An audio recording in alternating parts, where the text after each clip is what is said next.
What's going on, everyone? It's time for another sci-fi action creature feature film review. Today we're actually going to do a sequel because I think I might have did the original, but I'm not sure.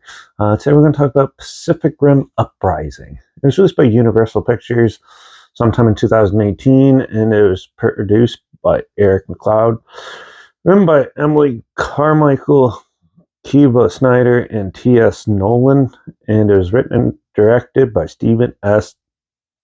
Knight, who did films like Jupiter's Legacy, the Daredevil TV series, Dark House, Smallville, stuff like that. So we meet up with the student who survived the first movie, and he helps a young girl. It's 10 years after the alien monsters, kaiju, have invaded the world, and he meets this young girl who basically built her own Jaeger, the big monster, or the big robots that fight off the monsters.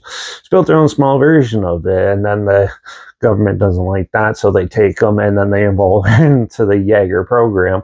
But amidst the training, due to a company that's making, what do you call them? That make drones, bigger automated ones to help fight them off. The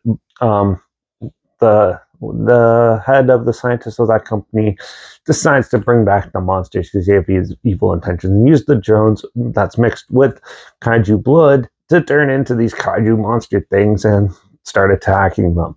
And amidst this, he managed to bring out the biggest kaiju yet, and to help decimate the world and annihilate the human race and stuff. And so it's up to these young students to get into the Jaegers and fight off the monster.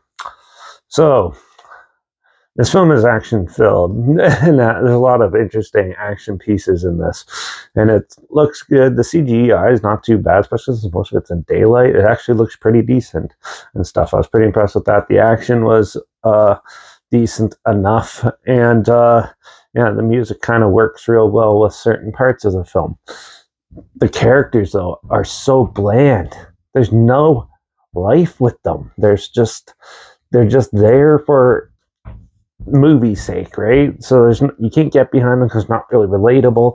You can't really cheer them on or anything because there's no reason to.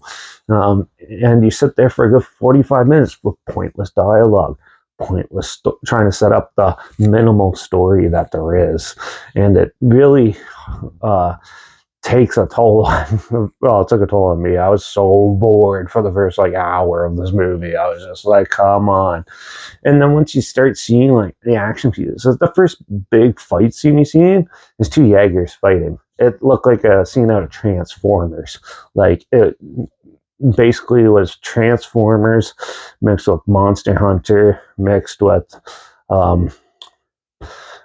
Teenage Mutant Ninja Turtles. Basically, they took those three things and these are all big budget movies. Let's smack them all together and make it interesting, make a good movie. And they totally messed it up.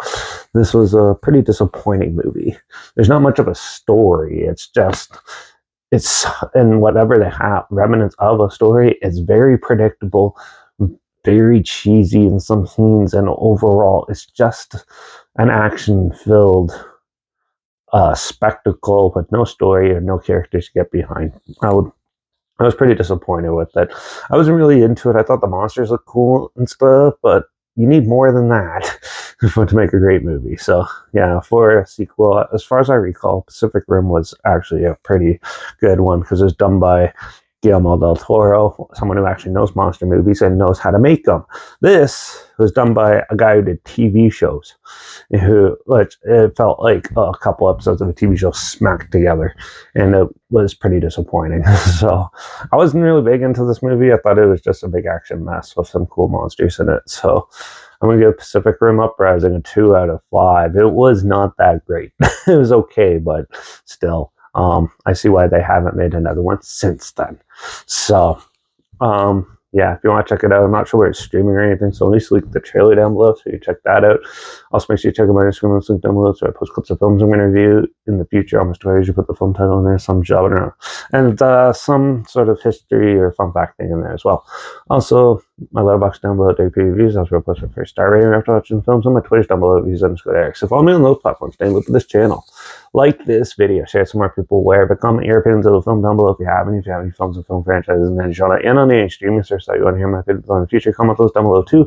I'll try my best to get to them as soon as I can, and if I can find them. Make sure you subscribe. Hopefully find someone weird, obscure, and all day. Probably never thought checking out together, and also share my opinions on popular films. So I come out classic films and reviews on other things as well. And don't forget to ring that bell because we're going to do an action fantasy like creature feature film in the next one. Seventh Son. A lot of people were saying it's bad. I'll be the judge of that though. So make sure you tune in for that. Watch out for all those big kaijus coming out and decimating the earth because, well, that's better than half the political crap that we have to deal with now. And I guess I'll see you all in the next review. So until then, cheers.